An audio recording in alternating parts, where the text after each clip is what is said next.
ખેડૂત એ જગતનો તાત છે. તમે તો આ વાક્ય ઘણીવાર સાંભળ્યું છે. પણ તમને ખબર છે આનો મતલબ શું થાય? તો ચાલો હું તમને સમજાવું કે જગતનો તાત એટલે શું? ખેડૂત ગમે તે ઋતુ હોય કે પછી તડકો હોય કે ઠંડી, તે ખેડૂત પોતાને કષ્ટ આપીને, મહેનત કરીને અનાજ પકવે છે અને પછી આખા જગતનું પેટ ભરે છે. એટલા માટે ખેડૂતને જગતનો તાત કહે છે. પણ હું તમને આ વિડીયોમાં વાક્યનો અર્થ સમજાવવા નથી આવ્યો. હું એ ખેડૂતની સમસ્યા પર વાત કરવા આવ્યો છું, જે આખા જગતનું પેટ ભરે છે, પણ આજે તે ખેડૂતને પોતાનું પેટ ભરવા માટે પણ મુશ્કેલી થતી જાય છે. તો હું આવું કેમ કહી રહ્યો છું, એ તમને આગળ વિડીયોમાં ખબર પડી જ જશે. તો આપણે વિડીયો શરૂ કરીએ, પરંતુ તે પહેલાં એક વાત તમને જણાવી દઉં કે આ વિડીયોમાં જો તમને આ વિષય પર ઇન્ટરેસ્ટ ના હોય, તો તમે અહીં જ વિડીયો સ્કીપ કરી શકો છો. આ વિડીયોમાં ખેડૂતની સમસ્યાઓ અને તેના ઉકેલની વાતો થવાની છે. અને આજના સમયમાં જે પણ ખેડૂતને મુશ્કેલીઓ પડી રહી છે તેની આ વિડીયોમાં વાત કરવાના છીએ.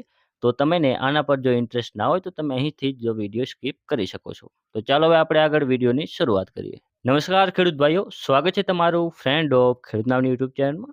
તો ખેડૂત ભાઈઓ, આપણે સૌ જાણીએ છીએ કે આજના સમયમાં ભાવ વધારાની કેવી મોટી સમસ્યા ચાલી રહી છે. જેમાં હમણાં જ ખાતરના ભાવમાં 700 થી 800 રૂપિયાનો વધારો કરી દેવામાં આવ્યો અને આ ભાવ વધારો પણ ચૂંટણી પૂરી થતાં જ કરી દેવામાં આવ્યો છે. આ માત્ર ખાતરના જ ભાવ વધારાની વાત નથી. ખાતરની જેમ જ ખેતી કરવા માટે જે પણ ઉપયોગી વસ્તુઓ હોય તેના ભાવ દિન પ્રતિદિન ભાવોમાં વધારો કરવામાં આવી રહ્યો છે. પછી તે બિયારણ હોય કે દવા હોય કે પછી પેટ્રોલ ડીઝલ. હવે પેટ્રોલ ડીઝલની વાત આવી છે તો હું તમને એક વિડીયો દેખાડવા માંગીશ. ફરજિયાત છે હા કર્યું છે આપણે ફરજિયાત. એટલે 50 લીટર લો એટલે ફરજિયાત લેવાનું. એક ડબલું છે ફરજિયાત તમારા પૈસાનું લેવાનું કે ફ્રીમાં? પૈસાનું 450 રૂપિયા. 5 કેમ કિલો એવો? 50 લીટરના બે થઈ 100 રૂપિયા લીટર પડે હતા ડીઝલ. લેવો કોઈ સરકારનો નિયમ છે? કોઈ નિયમ યા નહીં દે હે. એટલે ખેડૂતની મજબૂરીનો ગમે ત્યાં કણે ગમે એ લાભ ઉઠાવે. ફાયદો ચોખ્ખો ફાયદો હે. તો કેમ કોઈ બોલતું કેમ નથી? બોલે તો અહીંયા ડીઝલ બંધ કરી નાખે. ડીઝલ નથી દેતા. ડીઝલ વિના ખેડૂત છે ને અમારે શું કરવાનું? કાંઈ એમ કે 50 કે 25-30 કિલોમીટર થી ટ્રેક્ટર લઈને આયા મેર આવે. નહીં, એકવાર તો તમારે ડીઝલ લેવા માટે હાથ ભર દેવાના અને ઉપરથી 50 લીટરનું તમારે ઓલું ડબલું ડીઝલ જોતું હોય તો 1 લીટરનું ડબલું ફરજિયાત. ડીઝલ ના પડતી. એટલે આની શું કિંમત છે પાછી? 400 હે. 360 નું પડે. 5000 નું લીટર 4 લીટર પડ્યું. એટલે ખેડૂતની ગમે એ તમ તારે મજબૂરીનો ફાયદો ઉઠાવશે. કોણ હે મેનેજર? કોણ? 49 લીટર ડીઝલ આવે હે. 49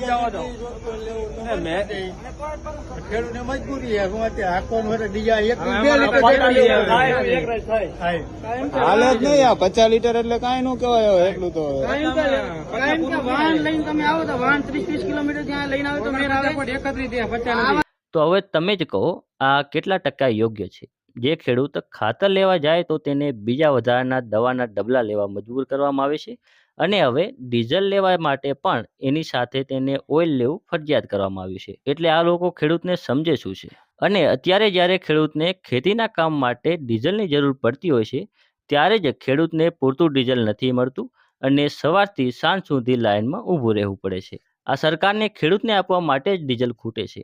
હા, આપણે સમજીએ છીએ કે અત્યારે વૈશ્વિક યુદ્ધના કારણે અછત સર્જાઈ શકે, પણ આ અછત માત્ર ખેડૂતો અને સામાન્ય જનતા માટે જ કેમ?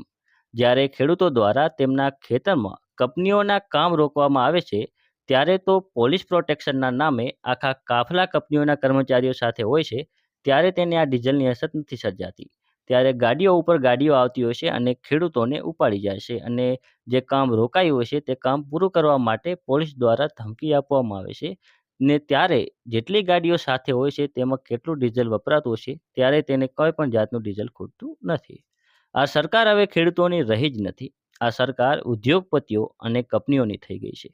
આવા સમયે મને એક મહાન વ્યક્તિની વાત યાદ આવે છે, જેમણે કહ્યું હતું કે કોઈ એક પક્ષ લાંબા સમય સુધી શાસનમાં રહે તો તે લોકોની સેવા કરતાં ભ્રષ્ટાચાર અને તાનાશાહી કરવા લાગે છે. તો હવે રાજકારણની વાત આવી છે તો ચાલો તેના વિશે થોડીક વાત કરી લઈએ. એક સમયે એવા નેતા જે ખેડૂતોના હકની વાતો કરતા હતા, જે આજે સત્તા પક્ષમાં જતાં જ જાણે કેમ તેમના મોઢામાં તાળા લાગી ગયા હોય તેમ તે ચૂપ થઈ ગયા છે. આપણે નામ નથી લેવું કેમ કે એવા કેટલાય છે. બાકી તમે તો સમજી જ ગયા છો આપણે કોની વાત કરી રહ્યા છીએ. તો ચાલો આપણે આપણા વિષય પર પાછા વળીએ. તો ખેડૂત ભાઈઓ, આ ભાવ વધારો એ બધી જ વસ્તુઓમાં થઈ રહ્યો છે, પણ માત્ર એક જ જગ્યાએ આ નથી થતો, તો એ છે બજારના ભાવોમાં. સાચું ને? ખેડૂત ખેતી કરવા માટે આવા વધતા ભાવોના કારણે ધિરાણ ઉપાડે છે અને વ્યાજે રૂપિયા લઈને ખેતી કરતો હોય છે. તે ખેડૂતને ખેતીના ખર્ચમાં તો માર પડતો જ હોય છે, પણ તેની સાથે ખેતી કરતી વખતે તડકામાં તપવું પડે છે અને પોતાના પાકને જાનવરોથી બચાવવા માટે રાતનો ઉજાગરા થતા હોય છે. ત્યારે તે પાક ખેડૂત પકવીને બજારમાં લઈ જાય છે. પણ ખેડૂત જે આશાથી બજારમાં પાક લઈને જાય છે, તે પ્રમાણે તેને તેના પાકના પૂરતા ભાવ નથી મળતા અને ના છૂટકે તેને નીચા ભાવે પોતાનો પાક વેચવો પડે છે. જેથી આ જગતના તાતને પોતાના પરિવારનું ભરણ પોષણ કરવું પણ મુશ્કેલ પડતું હોય છે. આવામાં ખેડૂત ક્યાંથી ઉપર આવે? અને આવા નીચા ભાવના કારણે નાના અને સામાન્ય ખેડૂતો, જેમને વ્યાજે રૂપિયા લઈને ખેતી કરેલી હોય, તેઓ દેવામાં ડૂબી જતા હોય છે. તો ખેડૂત ભાઈઓ, હું પણ એક ખેડૂત પુત્ર છું, એટલે હું સમજી શકું છું કે આવા વધતા ભાવોની સામે બીજી બાજુ નીચા બજાર ભાવ, જેના કારણે એક ખેડૂતને કેટલી મુશ્કેલી પડતી હોય છે. તો હવે તમને સમજાઈ જ ગયું હશે કે આપણે વિડીયોની શરૂઆતમાં જ એવી લાઈન કેમ બોલી હતી. તો મારું તો એટલું જ કહેવું છે કે સરકારે ખેડૂતો સામે જોવું જોઈએ અને ખેડૂતોને આવા ભાવ વધારા સામે અને સબસિડી આપીને કે પછી દેવું માફ કરીને રાહત આપવી જોઈએ, જેથી નાના સામાન્ય વર્ગના ખેડૂતો આ દેવાના ભારથી મુક્ત થઈ શકે તથા ડીઝલની સમસ્યાનું તાત્કાલિક ધોરણે સમાધાન કરીને ખેડૂતોને ખેતી કરવા માટે પૂરતું ડીઝલ મળવું જોઈએ. અને ખેડૂત ભાઈઓ, મારે તમને પણ કહેવું છે કે ક્યાં સુધી તમે બીજાના ભરોસે બેઠા રહેશો કે કોઈ વ્યક્તિ તમારી સમસ્યાની વાત કરે અને સરકાર સામે અવાજ ઉઠાવે. જો આવી રીતે બેઠા રહેશો તો કાંઈ નહીં થાય. ખેડૂત ભાઈઓ, તમારો અવાજ તમારે ખુદ જ ઉઠાવવો જોઈએ. તમારે અવાજ ઉઠાવવા માટે કોઈ જગ્યાએ જવાની જરૂર નથી.